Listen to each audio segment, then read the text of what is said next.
Assalamualaikum warahmatullahi wabarakatuh. Alhamdulillahi wa kafa, wassalatu wassalamu ala nabiyil mustafa wa ala alihi wa sahbihi wa mawala. La hawla wa la quwwata illa billah. Amma ba'du, fa ya ibadallah, ittaqullaha haqqa tuqatih wala tamutunna illa wa antum muslimun.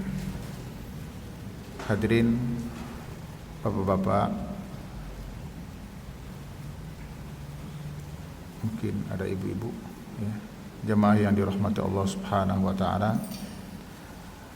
Syukur alhamdulillah pada subuh hari yang mulia ini kita kembali mendapatkan karunia yang agung dari Allah berupa kesempatan untuk pertama melaksanakan sholat fardu subuh berjamaah. Selalu kita garis bawahi, bukan saja kesempatan untuk sholat subuh, tapi sholat subuh berjamaah. Kalau sholat subuh saja, rata-rata kaum muslimin itu sholat subuh, tapi kalau jamaah belum tentu. Ini karunia Allah yang teramat besar bagi kita. Salawat dan salam semoga tercurah kepada Nabi Rasul yang mulia Muhammad Rasulullah sallallahu alaihi wasallam. Allahumma salli wa sallim wa barik alaihi. Hadirin, kita lanjutkan surah Al-Bayyinah ya, surah Al-Bayyinah, surat yang ke-98 nomor urutnya, yang menurut jadwalnya ini kita sampaikan di akhir Ramadan kemarin, tapi ada bahasan kita tentang zakat, jadi ini ditunda. Baik, kita baca dengan mengharapkan pahala dari Allah, mengharapkan ridha dari Allah. Kita baca sedikit-sedikit, mudah-mudahan kita sudah hafal. Kalau tidak ya ikutin kita bersama.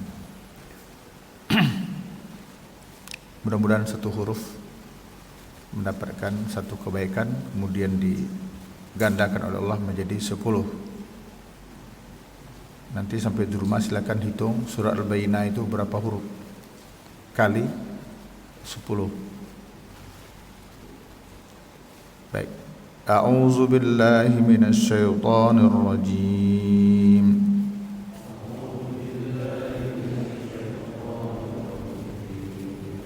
Bismillahirrahmanirrahim.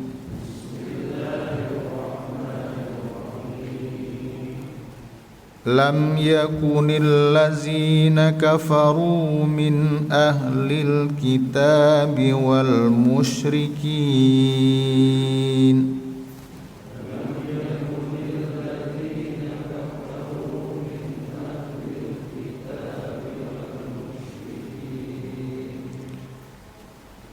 Lam yakunil ladzina kafaru min ahlil kitabi wal musyrikina munfakkin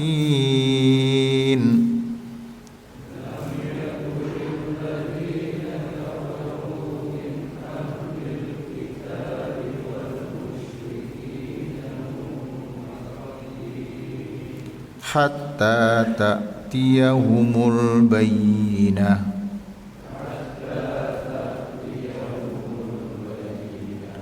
Rasulun minallahi yatlu suhufan mutahharah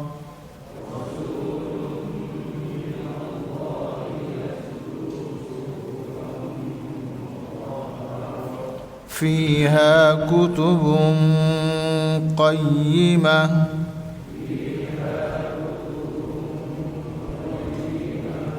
وَمَا تَفَرَّقَ الَّذِينَ أُوتُوا الْكِتَابَ إِلَّا مِنْ بَعْدِ مَا جَاءَتْهُمُ الْبَيِّنَةُ وَمَا تَفَرَّقَ الَّذِينَ أُوتُوا الْكِتَابَ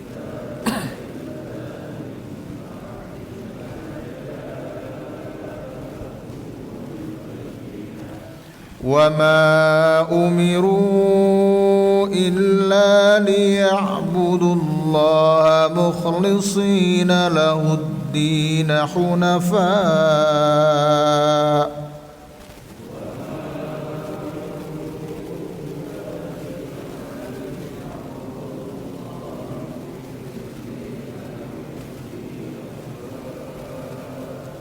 ويقيموا الصلاة ويؤتوا الزكاة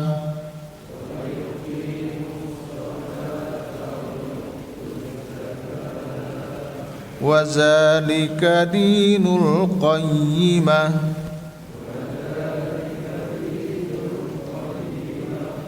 إن الذين كفروا من أهل الكتاب والمشركين في نار جهنم خالدين فيها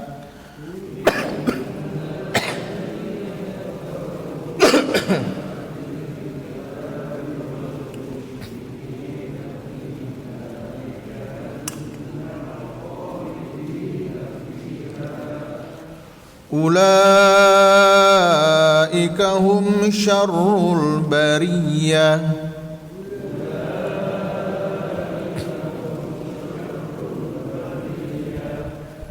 إن الذين آمنوا وعملوا الصالحات أولئك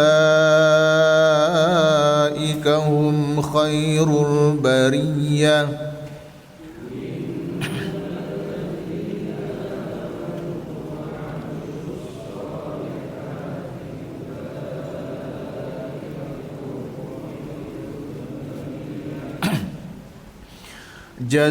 جزاؤهم عند ربهم جنات عدن تجري من تحتها الأنهار خالدين فيها أبدا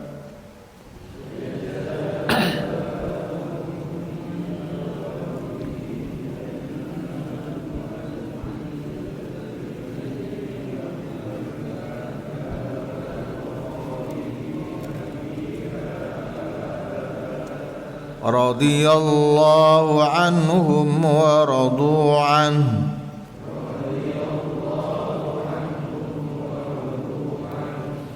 ذلك لمن خشي ربه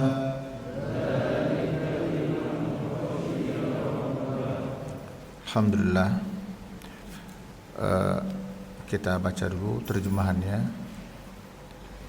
Tapi saya menerjemahkan ini secara literal aja ya Pak. Mungkin ada sedikit perbedaan dengan terjemahan yang ada di Quran terjemah. Jadi kita menerjemahkan secara literal aja. Maksudnya sama insyaallah.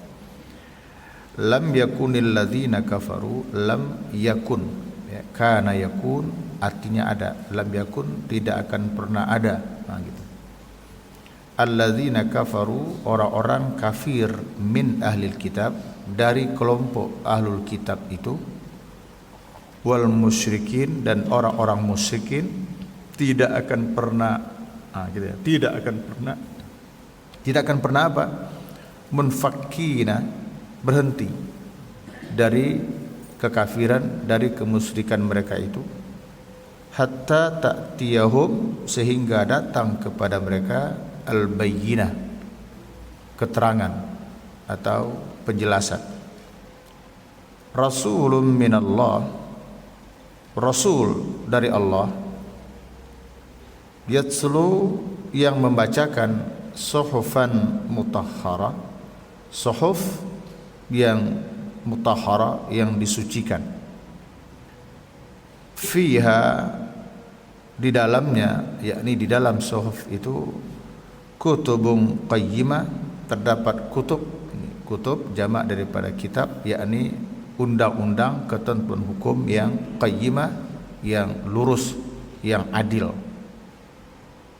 Wa ma tafarraqa, ma di sini artinya tidak ya, karena ma itu banyak artinya, ada sesuatu, ada juga ma yang kadang-kadang tidak diartikan, ma istisnaf dalam bahasa Arabnya. Wa ma tafarraqal ladzina utul kitab, dan tidaklah bercerai-berai dan tidaklah tafarraq berpecah, ya, alladzina utul kitab, orang-orang yang diberi kitab itu, illa, kecuali, mim ba'di ma ja'atuhum, setelah datang kepada mereka al-bayyinah, penjelasan itu. Wa ma umiru, dan tidaklah umiru, mereka diperintahkan. Ini kalimatnya kalimat pasif, ya. Tidaklah mereka diperintahkan, illa, kecuali, liya'budullaha, agar mereka beribadah kepada Allah, mukhlisin, secara ikhlas, lahu, kepadanya. Ad-dinu, ya, ad-dina hunafa, yaitu kepada agama yang hunafa. Hunafa jamak dari hanif, yang artinya bersih, lurus bersih dari kemusyrikan. Wa yuqimus shalah, agar juga mereka mendirikan salat. Wa yu'tuz zakah, dan menunaikan zakat. Wa zalika, yang demikian itulah, dinul qayyimah, din, agama al-qayyimah, yang lurus. Innal ladzina kafaru, sesungguhnya orang-orang yang kafir, min ahlil kitab, dari kelompok ahlul kitab, wal musyrikin, dan orang-orang musyrik, fi nari jahannam, berada di dalam nari jahannam, neraka jahannam, khalidina, mereka kekal, fiha, di dalamnya. Ulaika, mereka itulah, mereka yang kafir tadi dan musyrik itu, hum, mereka, syarrul bariyah, seburuk-buruknya makhluk. Nanti dijelaskan secara umum, disebutkan seburuk-buruk makhluk, gitu. Ada juga seburuk-buruk manusia. Innal ladzina amanu, sesungguhnya orang-orang yang beriman, wa amilus shalihat, dan mereka beramal saleh. Ulaika, mereka itu, hum, mereka, kata Allah, khairul bariyah, sebaik-baik makhluk. Jazaa'uhum, balasan yang diberikan kepada mereka, inda rabbihim, di sisi Tuhan mereka, yakni dari Allah, maksudnya balasan untuk mereka dari Allah, jannatu aden, surga aden. Jannat itu jamak, Pak. Jadi jannatu aden itu surga yang agung, tinggi, mulia, itu banyak, bukan satu. Tajri min tahtihal anhar, yang mengalir dari bawahnya sungai-sungai. Di bawahnya itu maksudnya di dalam jannah itu.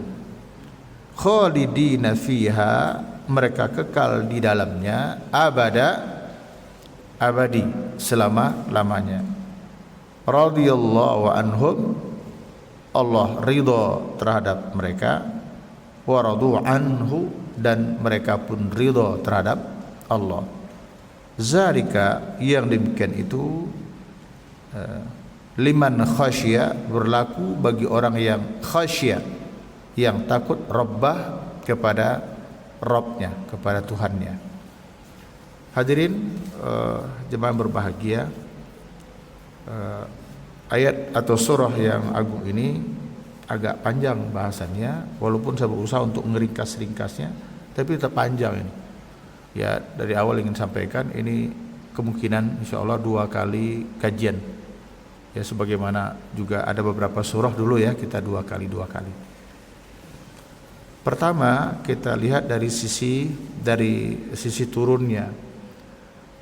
Jumhur ulama, jumhur itu artinya mayoritas ulama, itu berpendapat bahwa surah ini tergolong surah Madaniyah, atau surah yang diturunkan setelah hijrahnya Rasul dari Mekah ke Madinah. Ini definisi ini jangan lupa kita. Kalau Madaniyah, surat yang diturunkan setelah hijrah Rasul dari Mekah ke Madinah. Sementara Makkiyah adalah surah yang diturunkan sebelum hijrah. banyak argumen-argumen disampaikan oleh para ahli sejarah. Satu di antaranya di situ bercerita tentang ahlul kitab. Ya, orang-orang kafir dari ahlul kitab. Ahlul kitab ini tidak pernah dibicarakan ketika di Makkah, tapi di Madinah. Siapa itu ahlul kitab di sini? Yang maksud dengan ahlul kitab di dalam surat ini adalah orang-orang Yahudi. Ya, orang-orang Yahudi yang berada di Yathrib atau Madinah di kemudian hari. Di sana itu ada 3 kelompok Yahudi besar, Bani Qainuqa. Bani itu kalau bahasa kita Puak ya. Kalau di kita ini mungkin ada Batak, ada Jawa gitu ya. Nah, itu seperti itu. Orang Indonesia itu kan terdiri dari banyak suku bangsa kan. Nah, Yahudi juga demikian. Jadi di Yathrib itu ada 2 etnis, ada Yahudi, ada non-Yahudi. Nah, gitu. Yang Yahudi itu ada 3 suku besar. Ada Bani Qainuqa, Bani An-Nadir, dan Bani Quraizah. Nah, inilah yang dimaksud oleh ahlul kitab di sini. Sementara yang non-Yahudi itu Arab, itu Aus dan Khazraj. Arab di Yathrib itu bukan Arab yang datang dari Mekah, tapi Arab yang datang dari Yaman. Ya, ada mengatakan Hadramaut, kan dekat itu, Yaman Hadramaut. Baik. Kemudian di sini juga bercerita tentang orang musyrik. Nah, menariknya lagi, argumen lain yang mengatakan kalau ini adalah surat Makkiyah karena bercerita tentang orang musyrik. Sedangkan musyrik di sini adalah para kafir musyrik yang ada di kota Makkah.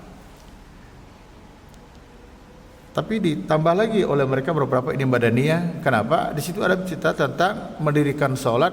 Oke, di Makkah sudah ada sholat, tapi ada wayu'tuz zakat. Di Makkah belum ada cerita tentang menunaikan zakat. Karena itulah secara mayoritas ulama berpendapat surat ini surah Madaniyah. Sekalipun ada yang berpendapat surat ini Makkiyah seperti Ibnu Abbas disebutkan demikian, berpendapat dalam salah satu pendapatnya. Kemudian ikhwah, surat ini menjelaskan tentang keagungan salah seorang sahabat Nabi yang mulia, yakni Ubay bin Ka'ab. Ubay bin Ka'ab. Di dalam hadis yang dikeluarkan oleh Imam Al-Bukhari, Muslim, At-Tirmidzi dan juga Imam Ahmad. Ini saya baca lafaznya, lafaz Imam Ahmad dalam catatan saya begini. Dari Malik bin Amr bin Sabit Al-Ansari disebutkan, tatkala surah Al-Bayyinah atau disebut juga surat Lam Yakun ya, itu turun, Lam yakunil ladzina kafaru al-kitab tadi sampai akhir, qala Jibril berkata, yakni mendatangi Rasulullah SAW, kemudian berkata kepada Rasul, ya Rasulullah, inna rabbaka ya'muruka an taqra'aha Ubayya. Wahai Rasulullah, kata Jibril, sesungguhnya Tuhanmu Allah memerintahkan kamu untuk membacakan surah ini kepada Ubay. Ya, jadi ketika surat Lam yakunil ladzina kafaru al-kitab itu turun dan seterusnya, Jibril datang memberitahu kepada Rasulullah, ya Rasulullah, inna rabbaka, sesungguhnya Tuhanmu Allah, ya'muruka, ya, memerintahkan kepadamu antaqra'aha Ubayya, untuk membacakan surah ini kepada Ubay. Faqala Nabi sallallahu alaihi wasallam li Ubay, lalu Nabi memanggil Ubay dan mengatakan kepada Ubay, inna Jibril amarani an aqra'aka. Wahai Ubay, bahasa kitanya ini ya, barusan Jibril memerintahkan kepadaku untuk membacakan surah ini kepada engkau. Qala Ubay, wa qad dzukirtu samma ya Rasulullah. Kata Ubay, ya Rasulullah, apakah namaku disebutkan di situ? Apakah aku dilibatkan ya Rasulullah di dalam surat tersebut? Qala, Rasulullah menjawab, na'am, iya, betul. Qala fabaka Ubay. Mendengar itu Ubay pun menangis. Jadi salah seorang sahabat mulia, Ubay bin Ka'ab, termasuk yang dibicarakan, dilibatkan oleh Allah melalui Jibril kepada Rasul tentang kemuliaan beliau. Nah, hadirin, Ubay bin Ka'ab ini sebagaimana juga Tamim Ad-Dari, sahabat yang lain, itu adalah dua orang sahabat yang senantiasa mensertai Rasul, khususnya di Madinah, untuk menampingi beliau. Makanya banyak para ahli qiraah juga mengambil bahasanya, qiraahnya melalui Ubay bin Ka'ab. Baik, kita lanjutkan kepada kandungan ayat. Lam yakunil ladzina kafaru min ahlil kitab wal musyrikin. Orang-orang ahlul kitab dan orang-orang musyrik itu lam yakun, tidak akan pernah apa? Munfakkina. Mereka tidak akan pernah henti-hentinya, ya, tidak akan pernah berhenti dari kekafiran mereka itu, dari kemusyrikan mereka, hatta ta'tiyahum al-bayyinah, sehingga datang kepada mereka itu al-bayyinah, yaitu penjelasan atau keterangan. Hadirin jemaah kaum muslimin yang berbahagia, apa yang dimaksud dengan al-bayyinah di dalam ayat ini? Ya, para ulama menyebutkan makna al-bayyinah ini, pertama menyebutkan itu Muhammad itu sendiri. Kenapa mereka menunggu Muhammad? Karena seperti yang telah selalu kita sampaikan, di dalam kitab orang Yahudi itu kan sudah diberitakan akan hadirnya Nabi akhir zaman yang disebut namanya Ahmad. Ya'ti min ba'di ismuhu Ahmad, begitu kata Isa. Di dalam Taurat Allah sudah bercerita bagaimana itu Muhammad dengan segala bentuk sifat-sifatnya. Padahal Taurat itu diturunkan sebelum Muhammad sekitar 6.000 tahun itu. Jadi ada jarak 6.000 tahun dari Taurat kepada Muhammad, 500 tahun dari 600 tahun ya dari Injil ke Muhammad. Itu dalam Taurat dan Injil sudah dibicarakan siapa itu Muhammad. Bahkan disebutkan di dalam surah Al-Baqarah, ya'rifunahu kama ya'rifuna abna'ahum. Jadi orang-orang ahlul kitab itu bisa betul mengenal betul mereka tentang Muhammad itu layaknya orang tua mengenal anaknya. Sebegitulah mereka pahamnya. Nah, mereka menunggu itu. Mereka menunggu datangnya Muhammad itu. Kemudian pendapat lain mengatakan yaitu Al-Quran, sampai datang kepada mereka Al-Quran, ya, Al-Quran. Yang ketiga menyebutkan bukan saja Al-Quran tetapi juga ya kedatangan Muhammad beserta Al-Quran itu. Tapi ternyata setelah datang bayyinah itu mereka malah tidak mau beriman. Kenapa? Dalam Al-Baqarah disebutkan hasadan min indi anfusihim, karena hasad, dengki, karena mereka berharap bahwa Nabi akhir zaman itu lahir dari kalangan mereka, tahu-taunya dari bangsa Arab, suku Quraisy. Mereka nggak bisa terima, ya. Baik. Rasulun minallah yatslu suhbam mutahallah. Nah, kenapa kita katakan tadi Muhammad? Ulama-ulama kita menyebutkan ayat 2 ini adalah tafsir dari ayat 1. Orang-orang ahlul kitab, kafir ahlul kitab dan orang-orang musyrik tidak akan berhenti dari kekafir kemusyrikan mereka sampai datang kepada mereka bayyinah, penjelasan. Apa itu penjelasannya? Apa itu buktinya yang mereka tunggu? Rasulun minallahi yatslu suhufam mutahhara. Yang mereka tunggu itu bayyinah itu adalah Rasul. Ini dalilnya ini, yaitu seorang Rasul yang akan membacakan suhufan mutahhara. Suhuf, ingat Musa punya suhuf, ya, Ibrahim punya suhuf, para nabi-nabi yang lain juga punya suhuf. Suhuf itu enggak pas juga kalau saya katakan seperti lembaran-lembaran hukum, ya, lembaran-lembaran yang berisi hukum. Misalnya suhuf yang diterima oleh Musa ketika dia menerima wahyu di Bukit Tursina, yang disebut dengan bahasa orang ahlul kitabnya itu Ten Commandment, ya, ada 10 perintah Tuhan. Nah, itu disebut dengan suhuf, ya, karena ada lembaran-lembaran isi yang di situ terkandung hukum. Jadi itu yang mereka tunggu. Kenapa?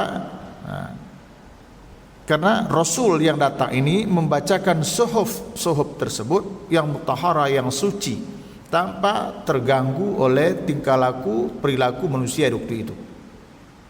Fiha, di dalam suhuf itu, kutubun qayyimah, terdapat kaedah-kaedah hukum yang lurus.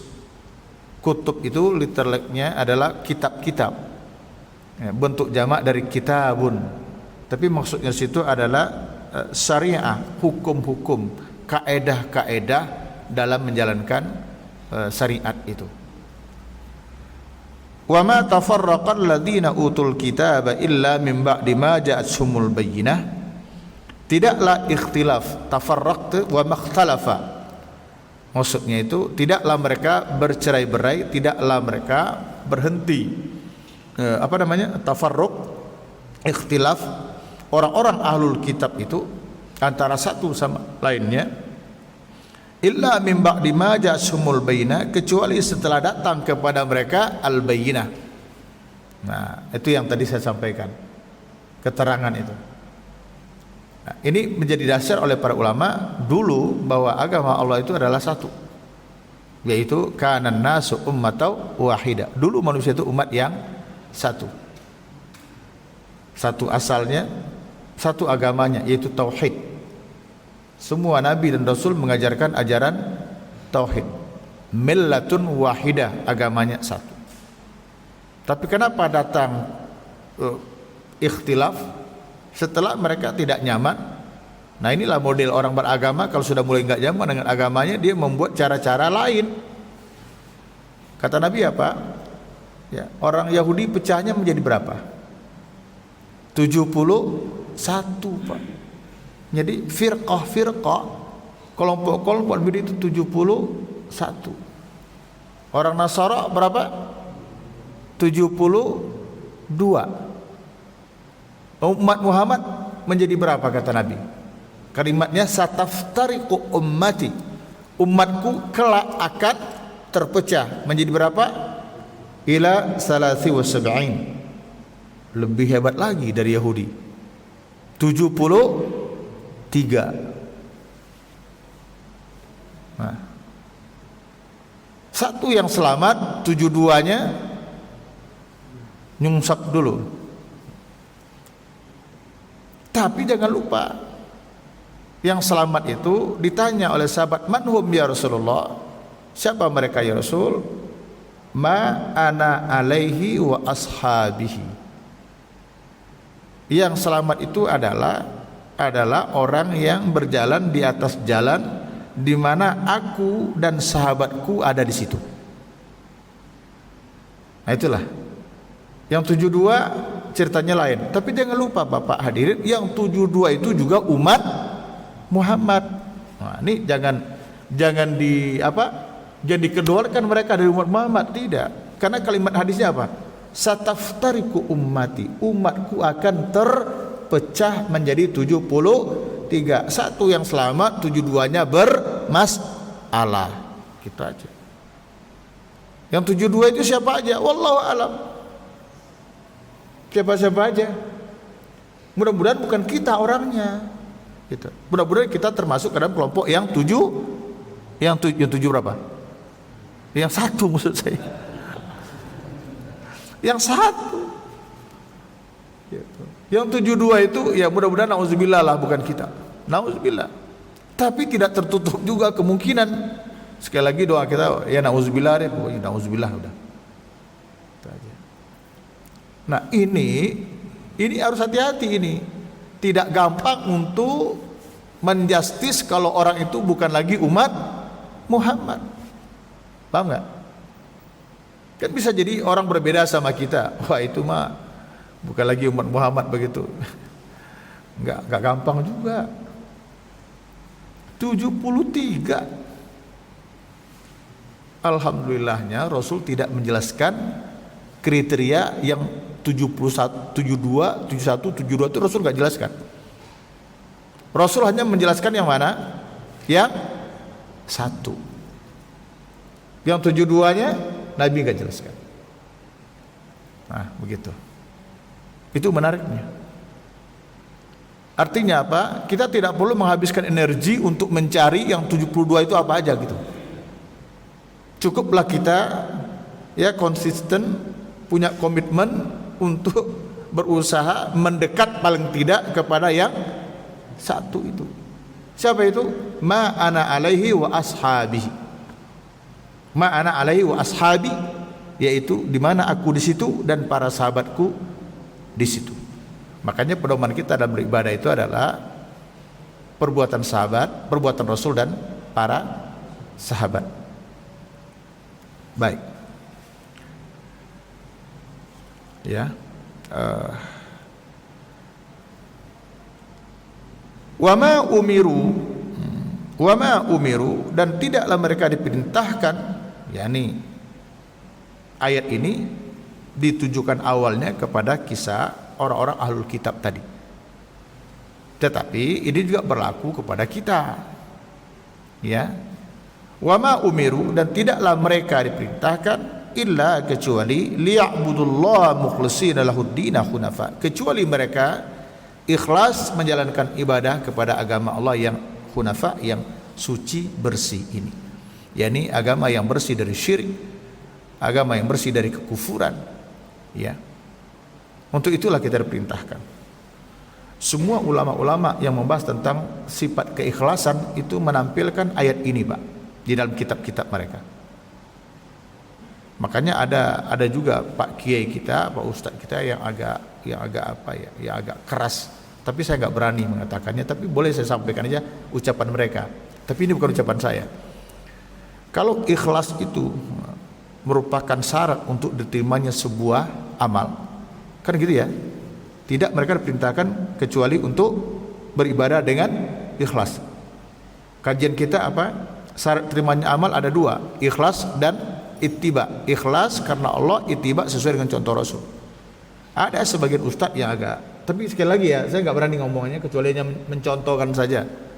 Kata mereka, ikhlas wajib dalam ibadah, mesti syarat diterimanya amal. Kalau tidak ikhlas nggak usah ibadah. Nah, itu yang saya nggak berani katakan.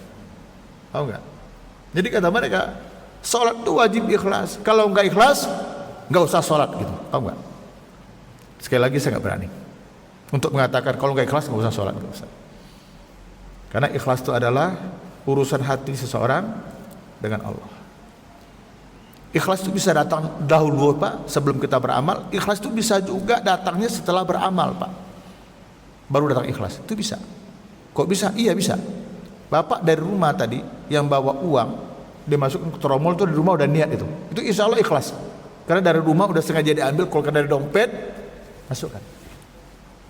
Berapa? Mungkin 100.000, mungkin 500.000, mungkin juga 50.000, mungkin juga 5.000. Ya. Tapi ada orang datangnya ikhlas belakangan. Ya, kecopetan 1 juta. Kecopetan 1 juta. Ketika kecopetan ikhlas gak? Ketika itu?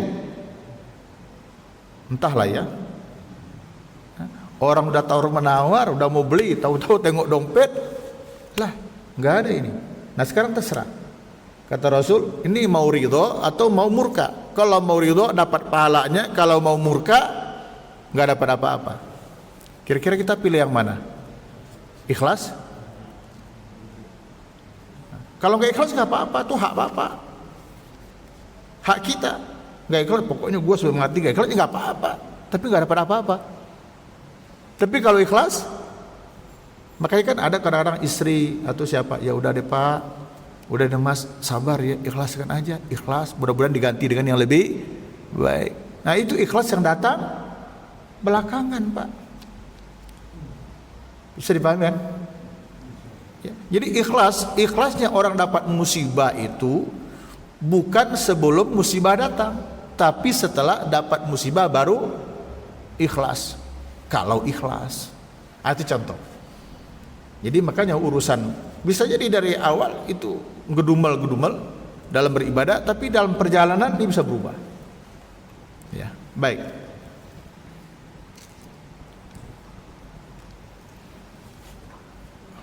Jadi mereka tidak diperintahkan kecuali untuk beribadah kepada Allah dengan ikhlas, kepada agama yang hanif, yang lurus bersih ini. Termasuk juga wa yuqimu as-shalah. Mereka diperintahkan untuk ikhlas dalam melaksanakan salat, wa itu zakah dan bayar zakat. Ya. Zalika dinul qayyimah wa zalika, dan itulah dinul qayyimah, din agama yang lurus. Artinya itulah ajaran Islam. Itulah ajaran Islam yang mengajarkan keikhlasan. Innal ladzina kafaru min ahli kitab wal musyrikin fi nari jahannam khalidina fiha. Ini penjelasan endingnya, ini endingnya dari orang-orang kafir ahlul kitab. Karena apa dikatakan kafir ahlul kitab? Karena ada ahlul kitab itu yang tidak kafir. Ketika datang Muhammad, mereka langsung masuk Islam bersama Rasulullah SAW. Ya, banyak pendeta-pendeta rakyat biasa yang mereka adalah ahlul kitab Yahudi masuk Islam bersama Rasul SAW. Tidak termasuk. Yang masuk itu adalah orang kafir dari ahlul kitab, orang yang kafir. Ya, orang-orang Nasara dari Najran datang ketemu Nabi, ada yang masuk Islam juga. Ahlul kitab juga mereka, tapi masuk Islam. Maka nama ahlul kitab mereka dibuang karena mereka sudah menjadi Muslim. Jadi sesungguhnya orang-orang kafir dari ahlul kitab dan orang-orang musyrik. Jadi orang kafir yang tetap dengan kekafirannya, orang musyrik tetap dengan kemusyrikannya sampai mati. Fi nari jahannam khalidina fiha, mereka di dalam jahannam, kekal mereka di dalamnya. Ulaika hum syarrul bariyah, mereka itu adalah mereka yang paling buruk, makhluk yang paling buruk. Ya, penjelasan dari ahli bahasa itu menyebutkan berasal dari kata baraya, yaitu yakni makhluk. Jadi mereka adalah makhluk yang paling buruk. Ya. Kan ada ayatnya kan dalam surat Al-Anfal itu, inna syarrad dawabi indallah. Sesungguhnya orang-orang makhluk yang paling jelek di sisi Allah adalah orang-orang yang kafir yang tidak beriman. Sama dengan ini. Orang kafir, orang musyrik tempatnya jahannam. Hum ulaika hum syarrul bariyah, mereka adalah makhluk yang paling buruk. Innal ladzina amanu wa 'amilus shalihat, sesungguhnya orang-orang beriman dan beramal saleh, hum ulaika hum khairul bariyah, mereka itu adalah sebaik-baik makhluk. Hadirin, di dalam catatan saya ini ada sedikit catatan. Dua ayat ini gitu ya. Ayat yang ke-6, orang kafir musyrik kan dia sampai mati tidak tobat masuk neraka. Dikatakan mereka adalah seburuk-buruk makhluk. Sementara orang beriman dan beramal soleh, mereka dikatakan sebaik-baik makhluk. Hadirin, ada pendapat mengatakan ini dijadikan dalil, ya, dijadikan dalil oleh para ulama. Satu diantaranya adalah Abu Hurairah dan sebagian ulama lainnya, tentang menjelaskan bahwa keutamaan orang-orang mukmin yang beriman beramal soleh lebih utama daripada malaikat. Karena Allah menyebutkan khairul bariyah, sebaik-baik makhluk. Paham nggak? Ini dalilnya. Apalagi ditambah dengan kisahnya Adam alaihissalam, di mana Allah memerintahkan kepada para malaikat untuk hormat kepada Adam. Ini menunjukkan Jadi kalau manusia itu baiknya memang baik, lebih baik daripada malaikat, gitu dalil mereka. Tapi kalau buruknya lebih buruk dari makhluk yang paling buruk siapa, Pak? Bapak kok segan nyebutnya yang paling buruk itu? Yang makhluk yang paling jelek itu siapa? Hah? Iblis. Iblis, Pak, setan. Nah, gitu. Ya. Jadi kalau ada orang beriman beramal soleh, benar imannya, soleh amalnya, dia lebih baik daripada makhluk. Karena kalimatnya khairul bariyah. Tapi kalau ada yang kafir, musyrik, mereka adalah syarrul bariyah, seburuk-buruk makhluk. Berarti lebih buruk daripada syaitan sekalian pun. Ya. Nah, untuk orang-orang yang beriman ini disebutkan di dalam ayat 9, jazaohum 'inda rabbihim jannatu 'adn. Balasan untuk mereka adalah surga Aden, surga yang agung, surga yang mulia, surga yang sangat istimewa, yang di bawahnya mengalir sungai-sungai, mereka kekal di dalamnya, dan itu adalah yang telah mendapatkan keridhaan dari Allah. Semasa hidup di dunia pun mereka ridha kepada Allah, ridha dengan hukum Allah, ridha dengan ketentuan Allah. Dampaknya Allah ridha kepada mereka. Hadirin yang berbahagia, itu pelajaran pendek yang karena memang kita mau pendek, ya.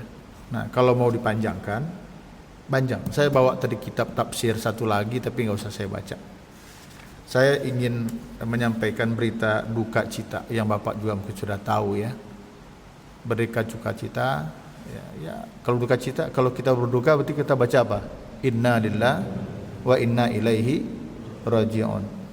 Yaitu tahun ini pemerintah melalui Kementerian Agama sudah mengumumkan, ya, tidak ada keberangkatan haji untuk umat Islam di Indonesia tahun ini.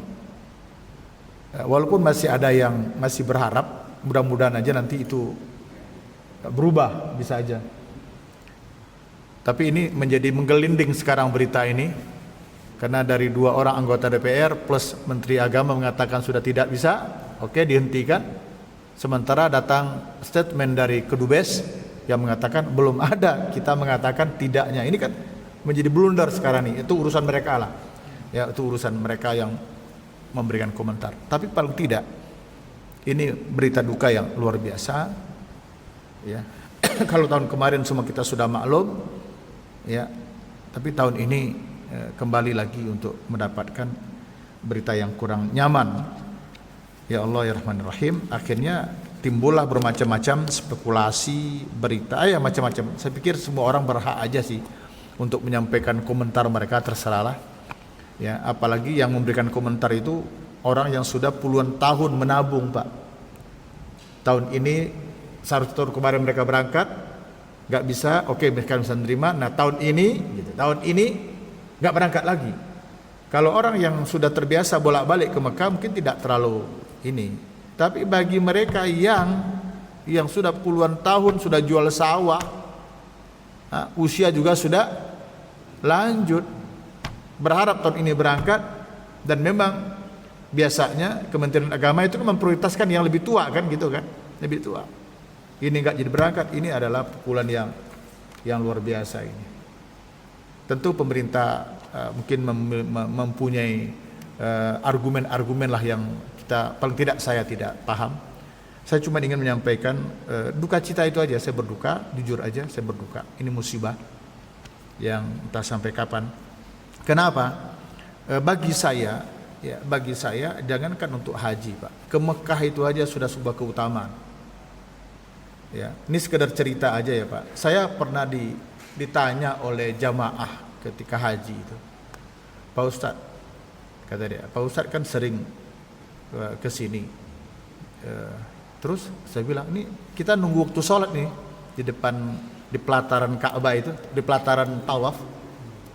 Pak Ustadz, kau udah sering ke sini? Saya bilang, iya. Bang, kenapa? Berarti Ustadz sholat sini udah biasa-biasa aja dong gitu. Karena kan udah biasa gitu. Artinya tidak terlalu ini. Saya bilang, kok bisa Bapak mengatakan saya seperti itu? Kan udah biasa, kata dia. Saya bilang mungkin tergantung orangnya. Saya bilang, ya, setiap melihat Ka'bah yang agung itu, hati saya terus bergetar dan pengennya tetap sholat di situ. Saya katakan, masalah saya sering kesini itu urusan lain. Ya Alhamdulillah Pak, qadarullah ya Pak, ya qadarullah dengan izin Allah memang cukup lumayan lama saya diamanahi untuk menjadi pembimbing ibadah haji khusus ya, tepatnya barangkali kalau tidak salah dari tahun 2002 sampai tahun 2013 kemarin. Jadi setiap tahun itu menjadi pembimbing ibadah khusus, ibadah haji khusus. Kalau umroh 2 kali setahun untuk rutin, reguler kita seperti itu. Jadi kita merasa pergi ke Makkah itu bukan pergi ke luar negeri Pak. Bapak-bapak mungkin akan merasakan sudah berangkat itu. Ini menikmat ini. Kalau Bapak pergi ke Australia mungkin atau kemana, terasa Bapak ke luar negeri. Tapi kalau orang ke Mekah kok tidak merasa pergi ke luar negeri. Coba nanti kalau ada biodata atau CV yang Bapak tulis, biasanya Bapak tulis gak situ? Bapak kemana gitu? Jarang orang Pak. Karena kalau istilah orang dulu-dulu, kayak orang pulang kampung. Karena memang itulah tempat kita. Ini luar biasa ini. Ya. Nah, kenapa? Itu untuk sholat di sana aja, badan meriang pun kita paksa untuk sholat ke masjid. Meriang, batuk. Dipaksa itu, baik di Makkah maupun di Madinah. Kan haramain, 2 masjid haram ini. Dipaksa. Selagi bisa kita paksa. Kalaupun Allah takdirkan mati sampai sholat di masjid, biarinlah. Sampai begitu rasanya senangnya di masjid itu. Kenapa? Di sana ada 100.000 dibandingkan sholat di masjid apa ini? Al-Ikhlas atau Masjid Kuba Emas Ibu Dian, sama aja dengan Al-Ikhlas. Di Masjid Haram yakni Nabawi sama dengan 1.000 ya kali sholat dibandingkan tempat lain. Di mana kita dapatkan tempat yang paling agung di muka bumi ini selain dari sana?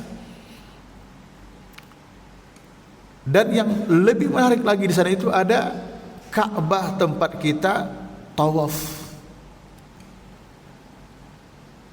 Jangan berbahagia kalau tahiyat masjid, dimanapun kita masukkan tahiyat masjid. Kenapa di Makkah itu kalau khususnya Makkah tidak dianjurkan tahiyat masjid, tapi disuruh apa? Tawaf. Ini kan luar biasa. Ya. Syekhul Islam Ibnu Taimiyah ketika dia melaksanakan ibadah haji, bukan dia yang catat tapi muridnya yang catat. Dia tawaf Pak 75 kali Pak selama di sana. Ketika ditanya, "Syekh, kenapa Anda kok sering tawaf?" Kata dia, Pak, tawaf itu hanya ada di Ka'bah.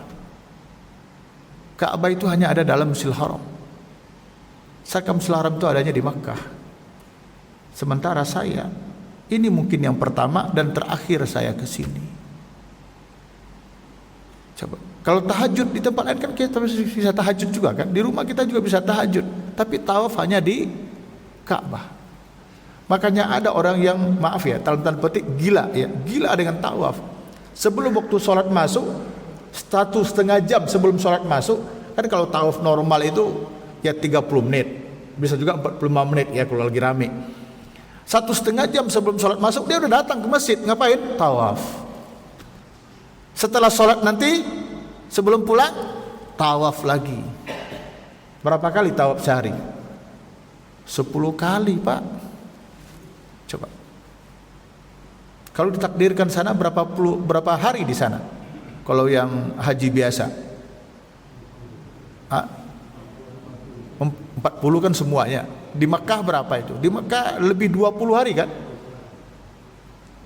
Kan di Madinahnya 8 atau 9 hari. Ya, paling lama 10 hari di Madinah. Sisanya di mana? Di Mekah. Coba. Luar biasa Pak keagungannya. Dan itu hanya ada di Mekah. Adanya ada di Masjidil Haram. Demi Allah hanya ada di situ. Benar Pak. Saya bukan cita-cita tapi mimpi. Saya mimpi Pak, jemaah Masjid Al-Ikhlas ini kita kosongkan sekali, kita berangkat aja ke sana gitu ya. Umroh deh, gak usah haji, umroh aja kita. Gimana Ustaz David, Pak Imam? Gitu. Pasti Pak Topik ada apa? Pak Opik mana Pak Opik nih? Nah, pasti mau dia itu. Hah? Ya Allah, luar biasa Pak, bener. Kayaknya nggak ada bosannya demi Allah nggak ada bosannya. Nah, itu keindahan ibadah. Ya. Kemudian ini saya tidak lagi ngomong tentang haji ya, tapi ini ngomong tentang menjadi tamu Allah berada di Masjid Haram. Karena umrah pun kan tamu Allah, haji pun juga tamu Allah. Tamu Allah itu ada 3. Pertama, mujahid, jihad fi sabilillah, yang berjuang di medan tempur, tamu Allah. Yang kedua, al-hajj, orang yang berhaji. Yang ketiga, mu'tamir, orang yang umrah. Jadi 3 ini adalah tamu Allah. Kalau mereka berdoa, Allah kabulkan. Gitu, ini tamu Allah. Ya. Yang kedua, ada keagungan di sana yang luar biasa. Apa itu? Saya tidak pernah mendapatkan hatta di Istiqlal sekalipun yang kata setiap sholat fardu setelahnya itu ada sholat jenazah. Di mana yang ada? Kecuali di Masjidil Haram, Pak. Di Masjidil Haram itu apalagi musim haji, musim umrah aja, setiap sholat 5 waktu setelah itu ada sholat jenazah. Kalau di Madinah, kalau umrah ya bukan haji, umrah pernah juga sekali-sekali tidak ada sholat jenazahnya. Kalau di Madinah, tapi kalau di Mekah, seingat saya ini, setiap selesai sholat 5 waktu itu diumumkan as-salatu 'alal mayyit, ada juga as-salatu 'alal amwat. Kalau mayit berarti satu kan, kalau amwat itu berarti banyak mayat yang disolatkan. Ya Allah, kapan itu dikumandangkan? Setelah selesai sholat fardu, setelah kita salam. Muazin itu kan mungkin itu kalau bahasa kita Bilal kali ya, Bilal lah yang mengumandangkannya itu. Subhanallah ikhwah. Hanya di Masjidil Haram kita mendapatkan keagungan. Di mana letak keagungannya? Bapak pasti ingat lah ya betapa besarnya keagungan sholat jenazah. Hah? Kata Nabi apa? Man shalla 'alal janazah. Ada lagi man syahida 'alal janazah hatta yusalla 'alaiha falahu qirat. Man syahida 'alal janazah ya hatta tudfina atau yudfana falahu qiratani. Barang siapa yang menyaksikan jenazah atau barang siapa yang menyolatkan jenazah, dia dapat 1 qirat. Kalau dia solat plus ikut ke kuburan, ya, jadi kita nih solatkan di sini jenazah ini misalnya ini, langsung kita juga ikut ngantar ke kuburan sampai dikuburkan, baru kita bubar, falahu qiratan, dia mendapat 2 qirat. Ditanya Pak, Rasul ditanya, seperti apa itu 1 qirat? Kata Nabi, qiratan, 2 qirat itu mislu al-jabalaini azimaini, seperti 2 buah bukit besar. Dalam riwayat Muslim dikatakan asgharuha, yang paling kecil, mislu Uhud, sebesar bukit Uhud. Allahu Akbar. Bukit Uhud itu saya lupa tingginya, tapi 300 meter lebih Pak tingginya di permukaan laut. Tapi lebarnya, ingat, lebarnya itu Bukit Uhud itu 18 km persegi Pak. Nah, di sini aja nih kalau kita sholat jenazah ini kita dapat pahala seperti itu. Jadi kalau ada mayat yang kita sholatkan di sini, kita dapat 1 qirat sebesar pahalanya Bukit Uhud, paling kecil. Kalau sampai kita ke kuburan, antar kuburan kita berdoa di sana sampai selesai, itu mendapat 2 qirat. Sekarang bagaimana itu kalau kita sholatnya di Masjid Haram? Kebayang nggak oleh Bapak? Subhanallah, waktunya malah setiap selesai sholat fardu. Paham? Keagungan mana lagi kita cari? Bisa aja mungkin bertanya, kenapa sebelum selesai sholat? Sebelum selesai sholat kan belum banyak orang. Dan mengerjakan sholat jenazah setelah sholat fardu itu sudah gak ada persoalan di kalangan para ulama. Gak ada satupun. Silakan Bapak baca kitab Tauhid, gak ada mempersoalkan. Tidak ada mempersoalkan. Kenapa? Ya, karena mengumpulkan orang dulu. Dengan sholat fardu orang terkumpul, habis sholat fardu sebelum bubar sholat jenazah. Bahkan ada 3 hadis itu. Maaf, ada dua keadaan yang kita dilarang sholat. La salata ba'dal asr hatta taghrubus syams. Tidak ada salat setelah asar sampai terbenam matahari. La salata ba'da subhi hatta tatlu'as syamsu. Tidak ada salat setelah subuh sampai terbit tinggi matahari. Tapi ada kecuali enggak? Kecuali untuk salat jenazah, karena ada karenanya, ada sebab. Dan itu bukan hanya di Makkah, Bapak. Di sini salatnya di negeri kita, kalau zuhur setelah zuhur itu sebelum zuhur. Nih maaf, realita di Masjid Al-Ikhlas saja ya. Salat mayat dulu kita atau salat jenazah dulu? Salat zuhur dulu. Seingat saya zuhur deh. Ada Pak Imam kita, Pak Alimberan, yang pernah jadi imam, pernah juga saya mengimaminya di sini. Seingat saya.